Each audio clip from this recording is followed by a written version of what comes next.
The Democrats have been conducting what I think is the longest post-election autopsy in modern political history. Now, they've had meetings, they've had Zoom calls, they've elected new leadership at the DNC and had panel discussions and attended forums, and today they held yet another summit to try to reboot their party by featuring guest speakers who they think will connect with a younger generation. It's so invigorating to be in the presence of the future. We don't agonize, we organize, and that's what this is all about. We have no doubt that we will win the election. Voters for the future, it belongs to you. It's where you will live. Oh my God, this is painful. And look, she was a fairly successful speaker. If you're a Democrat, you can't deny that. But still, Kimberly Strassel of the Wall Street Journal said it well today in a piece called "The Democrats' Autopsy Flop." It's hard to know who's currently winning the contest for 2024 ostracism: a Democratic Party conducting an election autopsy that ignores Joe Biden and Kamala Harris, or the hooting media that ignores everything beyond the Biden-Harris campaign disaster. And as of now, the only answer they have for younger people is to be angrier and sound angrier. We are not going to be scared away from standing up to this would-be king in the White House. I compared Donald Trump to George Wallace. That was pretty unfair to George Wallace because this guy's even worse than that. They treat politics like it's a TikTok video. It's heavy on theatrics, light on substance. Speaking of lightweight, the ghost of recent elections past appeared today via satellite. Hello, voters of tomorrow. I want to thank you for everything you all are doing to organize, empower, and advocate for Gen Z. Keep fighting to build a country and a nation that works for everyone. And I look forward to continuing in the fight alongside you. Ooh, that actually gave me a chill. Not because of how brilliant it was, but I was just imagining how far gone our country would be tonight if that woman were president. Here to discuss is Florida Congressman and gubernatorial candidate in Florida, Byron Donalds. Congressman, wonderful to see you. Voters of tomorrow, it sounds like an amusement park ride. You know, apparently they claim it's the largest Gen Z-led voter outreach organization in the United States. But if you've caught any of this today or have seen any of it on X or Instagram, your reaction is? Look, I was watching a little bit in the break, Laura, and it was just sad. A lot of rambling, no substance.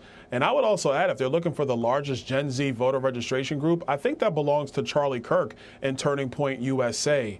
The reason why young people are moving towards a conservative movement is because, number one, we actually have policy that works and we're not lying to you about it. And then number two, I mean, look at the people that they put up. They're not even cool anymore. They're losing the late night wars. Stephen Colbert just got canceled because of the 40 million he's losing. They don't have the culture to put these people out to make them seem like they're cool. In reality, they're not, and their policies are failing. That's why the Democrats continue to fall behind. Yeah, and Congressman, the swearing kind of continued in different appearances today. I mean, so it's the same old thing. It's dropping the F-bombs. It's the crude language. It's the Trump hatred. But at one point, there was some breakout sessions, as they're called. Here's one to cherish. If you like bonding, if you like throwing yarn, you're going to want to follow these lovely ladies to the back of this room. If you don't want to throw balls of yarn and bond, that's okay. Oh, my God. Oh, my God. I just want you to know, that's not real. It has to be fake. I don't even, honestly, I wish I had a ball of yarn because I would throw it at the camera right now just to be goofy. But at this point, you just have to walk out of the room and say, I've got to switch parties. This is so embarrassing.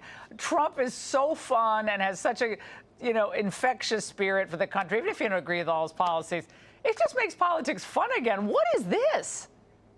I don't even know what it is. If you want to know why, look, if you want to know why the Democrats are losing young men, that's why. There ain't a young man in America today that wants to be throwing yarn in the back. I'm just sorry. That's the dumbest thing I've ever seen, Laura, but why should we be shocked? This is the same party that lied to us and said that Joe Biden was capable of doing his job. And we all know he was not. Well, Congressman, the reminder for this summit says that each person needs to show a valid photo ID to get into it. Of course, they really police their borders there at that summit, another autopsy summit. But heaven forbid we police our actual borders, Congressman. Look, again, rules for thee, not for them. This is the craziest thing. If they actually believed in common sense, I truly believe they would stand a chance for the future. But if they continue to go down this foolishness, you need to show an ID to get into their summit, but in California, you don't need to show an ID to vote. It's this type of idiocy, which is why the Democrats are losing Americans more and more. Just look at their approval ratings, the lowest they've ever been in the modern era, and they're going to continue to fall behind. Look, I think in the midterm elections, I say let them continue these summits. We'll go ahead and win the House and Senate majorities in the midterms, and we will continue to work with President Trump to make America not just great again, but better than it's ever been. Yeah, we got to build those majorities, that's for sure. Congressman, thank you very much, and I'll get your yarn for you. Send it FedEx. Click here to subscribe to the Fox News YouTube page to catch our hottest interviews and most compelling analysis.